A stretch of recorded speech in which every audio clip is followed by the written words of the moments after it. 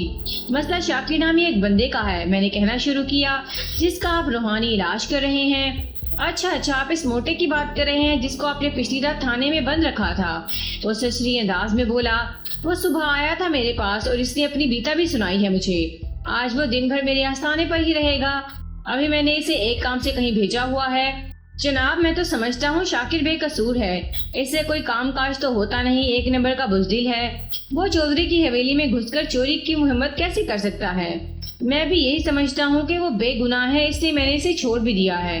میں نے بڑی رسان سے کہا، آپ کو پتا ہے جب کسی کی شکایت موصول ہوتی ہے تو اسے تفتیش تو کرنا پڑتی ہے نا؟ ہاں، اس نے سرسری انداز میں گردن ہلائی اور پوچھا، جب اس کو آپ نے بے گناہ سمجھ کر چھوڑ دیا ہے تو پھر کون سا مسئلہ ہے؟ میں چاہتا ہوں کہ وہ دوبارہ کسی مصیبت میں گرفتار نہ ہو، میں نے رازدارانہ انداز میں کہا، اس لیے آپ سے چند سوالات کرنے آیا ہوں۔ جی ضرور، وہ پہلو بدلتے ہوئے بولا، کیا شاکر پر واقعی ہوائی چیزوں کے اثرات ہیں؟ 100% جناب، وہ بڑے وثوق سے بولا، میں ان کی کاٹ کر رہا ہوں، 1 سال سے پہلے وہ بھلا چنگا ہو جائے گا۔ میں نے رفع حاجت والے معاملے کا ذکر کرتے ہوئے کہا، آپ نے اس کام کے لیے چودھری کی حویلی کا پچھواڑا ہی کیوں منتخب کیا تھا؟ میں نے تو صرف یہ کہا تھا کہ گھر سے کچھ فاصلے پر، وہ وضاحت کرتے ہوئے بولا، وہ الجھ کر بولا تھا، گھر سے دور، چودھری کی حویلی سے بھی آگے۔ میں نے اس کے سمجھنے کے آسانی کے کہہ دیا، ہاں ٹھیک ہے۔ وہ رکا، ایک گہری سانس لی، پھر بات کو مکمل کرتے ہوئے بولا، اس کام کے لیے جگہ کا انتخاب شاکر کا ذاتی فیصلہ تھا اور آپ نے اسے تاکید کی تھی کہ اس کے بارے میں کسی کو نہیں بتایا کہ اقلال جمعرات تک اسے آدھی رات کو رفع حاجت کے لیے گھر سے دور جانا ہے؟ جی ہاں، اس سے اس بات میں گردن ہلائی۔ بعض معاملات میں اس قسم کی پابندیاں عائد کرنا پڑتی ہیں، اور فرض کریں، میں نے اس کی آنکھوں میں جھانکتے ہوئے سوال کیا، اگر کسی جمعرات کو نصف شب اسے حاجت ہی محسوس نہ ہو تو؟ سوال ہی پیدا نہیں ہوتا تھانے دار صاحب، وہ بڑے یقین سے بولا، جن لوگوں پر سحری اثرات ہوتے ہیں، جو اسے وغیرہ کی لپیٹ میں آ جاتے ہیں، جب ان کا باقاعدہ روحانی علاج ہوتا ہے تو ہر جمعرات کو آدھی رات کے وقت انہیں شدید قسم کی حاجت محسوس ہوتی ہے۔ میں اس کی بات سے قطعی مطمئن نہ ہوا، تاہم فضول بحث میں الجھ کر وقت برباد کرنے کی بجائے میں نے یہی ظاہر کیا کہ اس کی وضاحت نے میری تسلی کر دی ہے۔ تھوڑی دیر کے بعد یہ کہتے ہوئے میں وہاں سے واپس آ گیا، شاہ جی، آپ شاکر کو اچھی طرح سمجھا دیں کہ وہ آئندہ کوئی ایسی حرکت نہ کرے کہ چودھری کے بندے سے دوبارہ پکڑ کر میرے پاس لے آئے۔ جی آپ بے فکر ہو جائیں، وہ مجھے رخصت کرتے ہوئے بولا، میں اسے سمجھا دوں گا، مجھے خود اس کا بہت خیال ہے۔ چھٹی حص نے مجھے کبھی دھوکہ نہیں دیا۔ کوئی میرے اندر سے چیخ کر یہ کہہ رہا تھا کہ اگر میں خالدہ پر مناسب توجہ دوں تو یہ کیس چٹکی بجاتے میں حل ہو جائے گا۔ اس نے شاہ جی کے آستانے پر مجھے دیکھ کر جس رد عمل کا مظاہرہ کیا تھا، وہ منظر میری یادداشت سے چپک کر رہ گیا تھا۔ مجھ پر نظر پڑتے ہی اس کا بری طرح چونک جانا، خوفزدہ ہونا، اپنے چہرے کو چادر کے گھونگھٹ میں چھپانا اور تیز رفتاری سے وہاں سے چلے جانا اس عمل کی دلیل تھا کہ اسے مجھ سے کوئی خطرہ ہے۔ پولیس کو دیکھ کر کوئی شخص اتنا زیادہ خوفزدہ اسی وقت ہوتا ہے جب اس نے کوئی سنگین جرم کیا ہو، تو اس کا مطلب تھا خالدہ کسی جرم میں ملوث تھی۔ اگر ایسا تھا تو پھر یہ بات یقینی تھی کہ اس جرم میں گھمن شاہ بھی برابر کا شریک رہا ہوگا۔ شاہ جی نے خالدہ کے آستانے پر آمد و جامد کے حوالے سے جو وضاحت کی تھی، میں اسے قطعی مطمئن نہیں تھا۔ وہ سوچ بچار کے بعد میں نے خالدہ پر ہاتھ ڈالنے کا فیصلہ کر دیا۔ میں نے تھانے پہنچتے ہی سب سے پہلے خالدہ کی کڑی نگرانی کا بندوبست کیا۔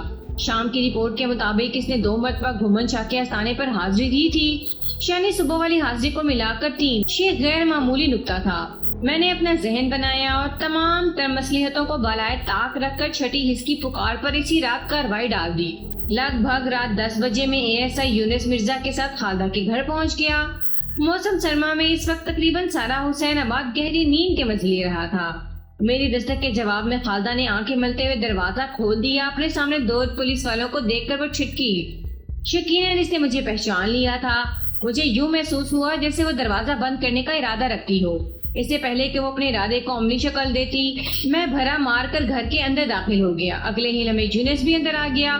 اس صورتحال نے خالدہ کو بکھلا کر رکھ دیا۔ میں نے ٹھہرے ہوئے لہجے میں کہا، خالدہ پریشان ہونے کی ضرورت نہیں، میں تم سے ضروری پوچھ گچھ کر کے واپس چلا جاؤں گا۔ میری بات اس کی سمجھ میں آ گئی اور کوئی شدید رد عمل ظاہر کرنے کی بجائے وہ ہمیں گھر کی بیٹھک میں لے آئی۔ اس کا بیٹا عارف گھر کے اندرونی حصے میں کہیں گہری نیند سو رہا تھا۔ ہم روبرو بیٹھ چکے تو میں نے کہا، خالدہ میں جانتا ہوں کہ تم چودھری بشارت کی ساس ہو، تمہیں یہ غرور بھی ہوگا کہ چودھری کے ڈر سے تمہارا کوئی کچھ نہیں بگاڑ سکتا، لیکن میں تھانے دار ہوں، ذرا وکری ٹائپ کا، کسی کے روب یا دباؤ میں نہیں آتا۔ میں اگر چاہتا تو تمہیں تھانے بلا کر تفتیش کر سکتا تھا، لیکن میں نے تمہاری عزت کا خیال کرتے ہوئے ایسا نہیں کیا، اور رات کی تاریکی میں خود چل کر تمہارے پاس آیا ہوں تاکہ گاؤں والوں کو پتہ نہ چلے کہ تمہارے گھر میں پولیس ہے۔ کسی کے روب یا دباؤ میں نہیں آتا۔ میں اگر چاہتا تو تمہیں تھانے بلا کر تفتیش کرتا، لیکن میں نے تمہاری عزت کا خیال کرتے ہوئے ایسا نہیں کیا، اور رات کی تاریکی میں خود چل کر تمہارے پاس آیا ہوں تاکہ گاؤں والوں کو پتہ نہ چلے کہ تمہارے گھر میں پولیس آئی ہے۔ لمحاتی توقف کر کے میں نے ایک گہری سانس لی، پھر بات مکمل کرتے ہوئے کہا، مجھے امید ہے تم مجھ سے کسی قسم کی غلط بیانی نہیں کرو گی، لیکن مسئلہ کیا ہے؟ وہ انجان بنتے ہوئے بولی، آپ مجھ سے کیا پوچھنا چاہتے ہیں؟ تعویذات کے بارے میں پوچھنا چاہتا ہوں، میں نے اس کی آنکھوں میں دیکھتے ہوئے کہا۔ وہ تعویذات جو چودھری کے غسل خانے کے ٹب میں پڑے ملتے ہیں۔ میرا اندھیرے میں چھوڑا ہوا تیر نشانے پر جا کر لگا۔ وہ بے حد خوفزدہ انداز میں بولی، میں اس بارے میں کچھ نہیں جانتی جناب۔ اس کا مطلب ہے شرافت کی زبان تمہاری سمجھ میں نہیں آئے گی۔ میں نے کڑے تیوروں سے اسے گھورتے ہوئے کہا، پھر ASI کی طرف دیکھتے ہوئے اضافہ کیا، یونس مرزا، یہ تھانے کا کیس ہے۔ جس طرح گمن شاہ نے اپنے کالے کرتوتوں کا اقرار کر لیا ہے، یہ بھی سب بولے گی، فر بولے گی۔ میرے اس نفسیاتی حربے کا اس پر خاطر خواہ سے روحا بکھرے ہوئے لہجے میں پوچھنے لگی، کیا شاہ جی سے بھی آپ نے پوچھ گچھ کی ہے؟ پوچھ گچھ؟ میں نے جارحانہ انداز میں کہا، وہ اس وقت میرے تھانے میں الٹا لٹکا ہوا ہے۔ اس نے مجھے بتایا کہ تم اس سے جو تعویذات لے کر آتی تھی وہ کس مقصد کے لیے تھے۔ میں نے اسے بری طرح چونکنے پر مجبور کر دیا۔ میں نے بری طرح بدکتے اور خوفزدہ ہوتے دیکھ کر اندازہ لگا لیا تھا کہ اس کی برداشت جواب دینے والی ہے۔ اب یہ فیصلہ تمہیں کرنا ہے کہ میری باتوں کے یہیں پر سیدھے اور سچے جواب دو گے، یا تمہیں بھی تھانے لے جا کر گھومن چاہ کے پہلو میں چھت سے الٹا لٹکا دوں۔ اس کے اعصاب میرے زبردست نفسیاتی حربے کا مقابلہ نہ کر سکے اور سرسراتی ہوئی آواز میں بولی، نہیں، میں تھانے نہیں جاؤں گی۔ آپ کو جو کچھ بھی پوچھنا ہے ادھر ہی پوچھ لیں۔ جب شاہ جی نے آپ کو سب کچھ بتا دیا ہے تو میں چھپ کر کیا کروں گی؟ آئندہ 15-20 منٹ کے اندر خالدہ نے میرے مختلف سوالات کے جواب میں مجھے جو کچھ بتایا وہ حیرت انگیز اور سنسنی خیز تھا۔ میں اس کا خلاصہ آپ کی خدمت میں پیش کرتا ہوں۔ نورین کی بنسبت کلثوم بڑی اور دور اندیش اور صبر والی تھی۔ اس نے زبان پر تالا ڈال کر چودھری بشارت کے ساتھ زندگی کے 15 سال ہنسی خوشی گزار دیے تھے۔ شاید اس کا سب سے بڑا سبب یہ بھی ہوا کہ اس کا دکھ سننے والا اس دنیا میں کوئی موجود نہیں تھا، لیکن نورین نے ماں کی پوچھ تاچھ کے نتیجے میں چودھری بشارت کی زندگی کا سب سے خوفناک راز اگل دیا۔ خالدہ نے اس پر مسلسل دباؤ ڈال رکھا تھا کہ اسے جلد از جلد صاحب اولاد ہو جانا چاہیے، ورنہ چودھری سے مایوس ہو کر کہیں اور نہ دیکھنا شروع کر دے۔ خالدہ کی یہ تشویش اس لحاظ سے جائز تھی کہ وہ کسی آسودہ خار خاندان سے تعلق نہیں رکھتی تھی۔ ان کے دن تو اچانک ہی پھر گئے تھے اور وہ ان دنوں اور آنے والے دنوں کو بھرا ہوا ہی دیکھنا چاہتی تھی۔ اس کے لیے ضروری تھا کہ نورین چھوٹی چودرائن کی حیثیت سے ہی بیٹھی علاج کرتی رہے، اور نورین کا راج کرنا اسی وقت تک یقینی ہو سکتا تھا جب وہ چودھری کے لیے اولاد پیدا کر کے دکھا دے۔ لیکن خالدہ کے صبح شام کے اصرار پر جب نورین نے اسے تب حقیقت سے آگاہ کیا تو گویا خالدہ کے سر پر ایٹم بم پھڑا۔ یہ تم کیا کہہ رہی ہو نورین؟ وہ بے یقینی سے بیٹی کو دیکھتے ہوئے بولی۔ میں سچ کہہ رہی ہوں اماں، وہ ایک لفظ پر زور دیتے ہوئے بولی۔ وہ کیا چودھری اگر 10 شادیاں بھی کر لے تو وہ باپ نہیں بن سکتا کیونکہ وہ زنگ آلود ہے۔ اوہ، خالدہ ایک سانس خارج کر کے رہ گئی۔ چودھری کی زنگ آلودگی کا تو خالدہ کے پاس کوئی علاج نہیں تھا، تاہم وہ ہر قیمت پر اپنے اور نورین کے عیش و آرام کو دائمی بنانا چاہتی تھی، لہٰذا وہ مشورے کے لیے اپنے گرو گھنٹال گھمن چاہ کے پاس پہنچ گئی۔ شاہ جی نے پوری بات توجہ سے سنی اور تعویذاتی چکر کی ابتدا کر دی۔ اس منصوبے کے مطابق نورین کو ہر جمعرات خود ہی پانی والے ٹب میں تعویذ کو نکالنا تھا اور اگلی صبح شدید سر درد کا ناٹک کرنا تھا، اور اس ناٹک کے ساتھ ہی دبے الفاظ میں کچھ ایسے تبصرے بھی کرنے تھے کہ تعویذات کے سلسلے میں چودھری بشارت کا شک اپنی پہلی بیوی کلثوم کی طرف جائے کہ وہ اپنی سوکن پر کسی قسم کا سفلی عمل کروا رہی ہے۔ اس کے نتیجے میں چودھری بشارت غصے میں آ کر کلثوم کو اپنی زندگی سے باہر نکال دیتا اور نورین کا حویلی میں قیام آنے والے دنوں کے لیے محفوظ ہو جاتا۔ گھمن شاہ اصلی پیر تھا یا نقلی، اس سے بحث سے قطع نظر وہ بھی چودھری کی زنگ آلودگی کو ٹھیک نہیں کر سکتا تھا، سو اس نے وہی کیا جو وہ کر سکتی تھی۔ چودھری بشارت علی کے غسل خانے میں ہونے والا ٹوپی ڈرامہ روز روشن کی طرح میرے سامنے آ چکا تھا۔ میں نے خالدہ کی طرف دیکھتے ہوئے کہا، اگر میں تمہاری بیٹی اور گھمن شاہ کی حقیقتوں کے بارے میں چودھری بشارت کو بتا دوں تو جانتی ہو کیا ہوگا؟ وہ باقاعدہ میرے قدموں میں گر گئی، پھر خوش آمدانہ لہجے میں بولی، تھانے دار صاحب، میری اور نورین کی عزت اب آپ کے ہاتھ میں ہے۔ ٹھیک ہے، میں نے اسے واپس اپنی جگہ بیٹھنے کا اشارہ کرتے ہوئے گہری سنجیدگی سے کہا، میں تم سے وعدہ کرتا ہوں کہ اس سلسلے میں چودھری کو کچھ نہیں بتاؤں گا، لیکن اس کے بدلے میں تمہیں مجھ سے ایک وعدہ کرنا ہوگا۔ ایک نہیں 10 وعدے کروں گا، وہ اضطراری انداز میں بولی۔ آپ حکم کریں۔ ایک نہیں میں 10 وعدے کروں گی، وہ اضطراری انداز میں بولی۔ آپ فکر نہیں کریں، 10 دن صرف ایک وعدہ۔ میں نے ایک لفظ پر زور دیتے ہوئے کہا، میں تم ماں بیٹی کا دشمن نہیں ہوں، نہ ہی تمہارے عیش و آرام میں کوئی خلل ڈالنا چاہتا ہوں۔ بس مجھ سے یہ وعدہ کرو کہ آئندہ تم لوگ چودھری بشارت کی پہلی بیوی کلثوم کے خلاف کوئی سازش نہیں کرو گے۔ جی میں پکا وعدہ کرتی ہوں۔ خالدہ کے اقبال جرم کے بعد میں نے اسے بتا دیا تھا کہ محض اس کی زبان کھلوانے کے لیے میں نے گھومن شاہ کی گرفتار کی بات کی تھی۔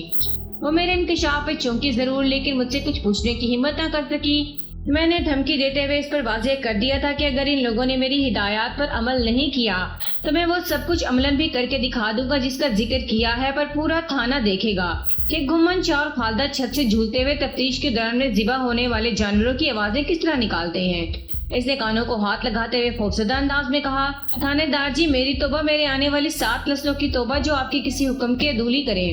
آنے والی نسلوں کا ذکر شاید اس نے اپنے بیٹے عارف کے حوالے سے کیا تھا، کیونکہ نورین کی طرف سے تو فی الحال ایسی کوئی امید نہیں کی جا سکتی تھی۔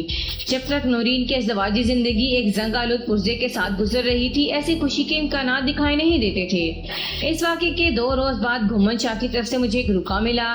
یہ رکا اس کے آستانے کے مجاور کھنڈی نے مجھ تک پہنچایا تھا۔